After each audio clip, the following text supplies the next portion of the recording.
আসসালামু আলাইকুম, সবাইকে নতুন একটা ব্লগ দেখার জন্য ওয়েলকাম করছি। কাছে দূরে এই মুহূর্তে যে যেখানে বসে দেখছেন, আশা করি আল্লাহর রহমতে সবাই ভালো আছেন। আমরাও আলহামদুলিল্লাহ ভালো আছি। গত 2 দিন ধরে প্রচুর পরিমাণ বৃষ্টি হচ্ছে। বৃষ্টির কারণে আমরা তো কম্বল গায়ে দিয়ে ঘুমাই রাতে। দিনের বেলাও প্রচুর ঠান্ডা, অনেক বাতাস। আর এই বৃষ্টির কারণে আমার গাছগুলো অনেক বেশি সুন্দর হয়েছে। মানে গাছগুলো মনে হচ্ছে প্রাণ খুঁজে পেয়েছে। একটানা অনেক দিন বৃষ্টি হয়নি, তার মধ্যে এত পরিমাণ তাপমাত্রা, যার কারণে গাছগুলোর অবস্থা খুবই খারাপ হয়ে গিয়েছিল, যেটা দেখে আমি খুব কষ্ট পাচ্ছিলাম। তো গত 2 দিন ধরে বৃষ্টি হচ্ছে, আর আজকে সকাল থেকে একদম মেঘাচ্ছন্ন আকাশ আর প্রচুর বাতাস। এত পরিমাণ বাতাস যে বাসার জানালা দরজা এগুলো খোলা সম্ভব হয় না, কারণ এগুলো যদি খুলে রাখি একে তো সব জিনিসপত্র উল্টে পাল্টে যায়, তার মধ্যে এমন একটা বাতাস আসে যেটা গায়ে লাগলেই সবার জ্বর হয়ে যাবে, এমন অবস্থা। তো যাই হোক, সকালে উঠেই আমরা মা মেয়ে মিলে একটু ব্যালকনিতে মেরে দেখছি যে কোন গাছটা কী রকমের হয়েছে বা কোনটা কি অবস্থাতে আছে।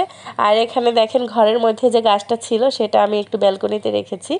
আর মারিয়ম যখন মা বলা শিখেছে তখন থেকেই ওর মা এটা আর কি। কেউ যদি ওর কাছে জানতে চায় যে তোমার মা কই, তাহলে আর কি এই মগটাকে দেখিয়ে দেয়।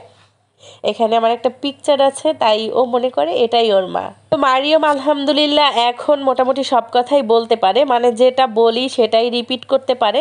মাঝখানে তো কথা বলেনি, একদম চুপচাপ ছিল, তো তখন আমরা খুব ভয় পেয়ে গিয়েছিলাম। এরপর ওর থেকে ফোন দূরে রেখেছি, মানে ওকে ফোন ধরতে দেইনি, এবং টিভি তো আমাদের বাসায় এতদিন চালাইনি, এখন একটু মাঝে মধ্যে চালাই। মাশরাফি মাঝে মধ্যে একটু টিভি দেখে। তো মারিয়মের সাথে প্রচুর পরিমাণ কথা বলেছি, মুখে মুখে কথা বলেছি, সকালে উঠে কথা বলেছি, ঘুমোতে যাওয়ার আগে কথা বলেছি। তো আলহামদুলিল্লাহ এখন সে একা একাই কথা বলতে থাকে, আবার আমরা কিছু বললে সেটা রিপিট করে। তো যাই হোক, এখানে হচ্ছে মাশরাফির বাবাকে এক ভাইয়া তার বাগানের টাটকা টাটকা ফ্রেশ ফ্রেশ শাকসবজি দিয়েছিল।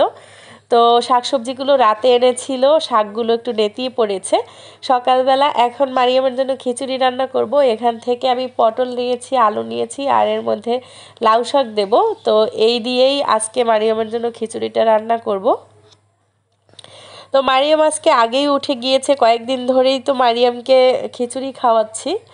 তো মারিয়াম তো যখন আর কি কথা কম বলছিল বা কয়েকটা কথা বলছিলই না, তখন এত বেশি টেনশন কাজ করেছে। তো মনের মধ্যে একটা অজানা ভয় তো সব সময় কাজ করে যে মাশরাফি কথা বলে না, মারিয়ামকে নিয়ে তাই সব সময় টেনশন করতে থাকি। আর খেয়াল রাখি আর কি মারিয়ামের সেম এইজের বেবিরা কতটুকু কথা বলে সেটুকু খেয়াল রাখি। তো মারিয়ামের এইজের যে বেবিরা আছে, দেখা যাচ্ছে ওর 2-1 মাসের বড় যারা, তারা মোটামুটি ভালোই কথা বলে। আর তারা কথা বলার পেছনে একটা কারণ আছে, তারা হচ্ছে যৌথ ফ্যামিলিতে থাকে, দাদি নানা নানি ভাই বোন সবাই একসাথে। আর মারিয়াম তো শুধু বাবা মার কথা শোনে, মাশরাফি সারাদিন চুপচাপ থাকে, মাশরাফির দিক সারাদিন তাকিয়ে থাকে। মাশরাফি মাঝে মধ্যে হাতটা নাড়া দেয় না, ও মাঝে মধ্যে একটু চেষ্টা করে হাতটা তো ওভাবে নাড়া দিতে। তো এ কারণে মারিয়ম একটু দেরিতে কথা শিখবে, এটাই স্বাভাবিক। তো আজকে মারিয়মের জন্য হলুদ ছাড়া খিচুড়ি রান্না করেছি, আর দেখেন সে এখন খাতা কলম নিয়ে বসে গিয়েছে। মানে খাবার সময় তার সামনে কোনো কিছু একটা রাখতে হয়, নয়তোবা খাবার দিক তার আগ্রহ থাকে না। মানে বসে থাকবে না, তাহলে চুপচাপ, তাহলেই ফোন চাবে। তো এই কারণে ওকে এক এক দিন এক একটা দেই। এর আগের দিন দেখেছেন যে ওর সামনে মেকআপ দিয়েছিলাম, পাউডার দিয়েছিলাম, তো আজকে আবার খাতা কলম দিয়েছি। আর এত সুন্দর করে ও এখনই কলমটা ধরে যে আমার বেশ ভালো লাগে। কলম ধরে সে ফুল আঁকে, আবার আমাকে দেখায় ফুল। দাঁত দেখি, দাঁত দাঁত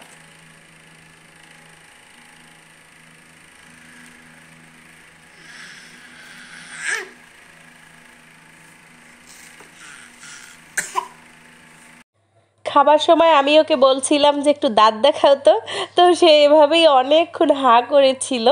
তো মাশাল্লাহ এখন মারিয়মের মোটামুটি ভালোই দাঁত উঠেছে, সামনের দিকের সব দাঁতগুলো উঠেছে। আর উপরের একটা দাঁত একটু বেঁকা হয়ে আছে, যে ওর দাঁতে ব্যথা পেয়েছিল তখনকার সময়, যে দাঁতটা বেঁকা হয়ে গিয়েছে ওটা ওভাবেই আছে। তো ডক্টর বলেছে যে বড় হলে যখন দাঁত পড়ে আবার নতুন করে গজাবে তখন সব কিছু ইনশাল্লাহ ঠিক হয়ে যাবে।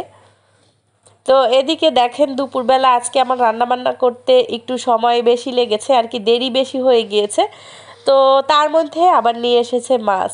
তো এই লোকটা আসলে সবসময় একটু উল্টাপাল্টা কাজ করে, আর যদি তখন রেগে যাই তখন বলে যে মানুষ এরকমের টাটকা টাটকা নদীর মাছ পায় না আর আমি কিনে আনি, তুমি রাগ হও।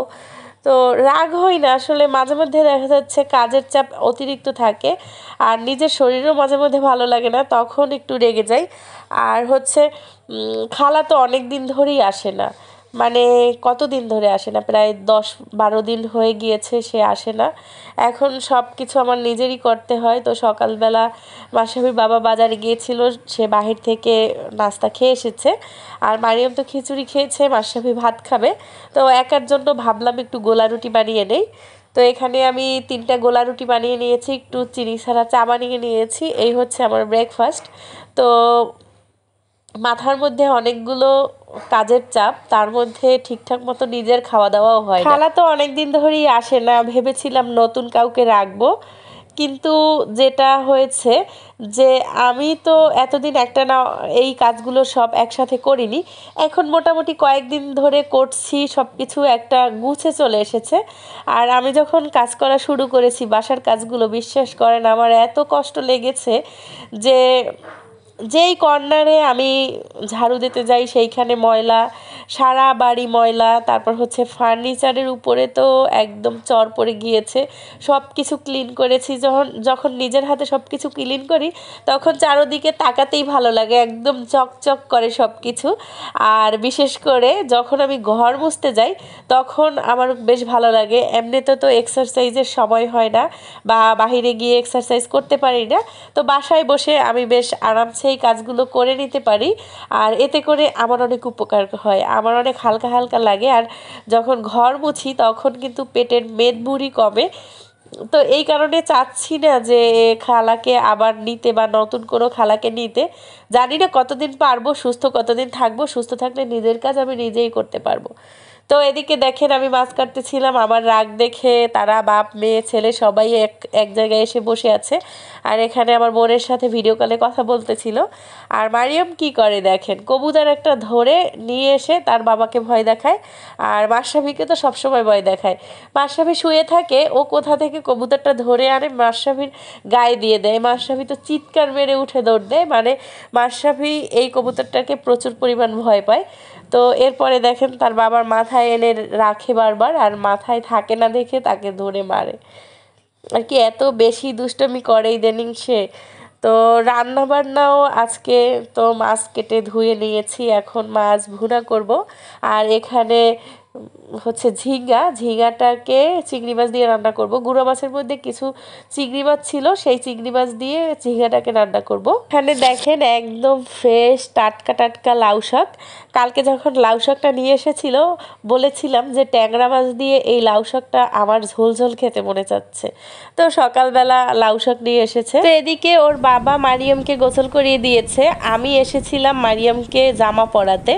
তো এসে এখানে আমি দাঁড়িয়ে দাঁড়িয়ে যেটা দেখলাম, দেখে ভীষণ ভালো লেগেছে। তো অনেকক্ষণ ধরেই বুঝতেছিলাম না আসলে কি করতেছে, পরবর্তীতে দেখলাম যে সে এখানে বসে নামাজ পড়তেছে। মাশাআল্লাহ, আলহামদুলিল্লাহ। জানি না শেষ পর্যন্ত আমার ব্লগটি দেখেছেন কিনা, যদি দেখে থাকেন তাহলে প্লিজ একটা লাইক দিবেন। চ্যানেলে নতুন হয়ে থাকলে আমার চ্যানেলটি সাবস্ক্রাইব করে বেল বাটনটি ক্লিক করে অল অপশনটি ক্লিক করে দেবেন। যারা এই কাজগুলো অলরেডি করে ফেলেছেন তাদেরকে অসংখ্য ধন্যবাদ। আবারও কথা হবে আর একটা নতুন ব্লগে, ততক্ষণ পর্যন্ত সবার সুস্থতা কামনা করছি। আল্লাহ হাফেজ, আসসালামু আলাইকুম। এটা কে মারিয়াম?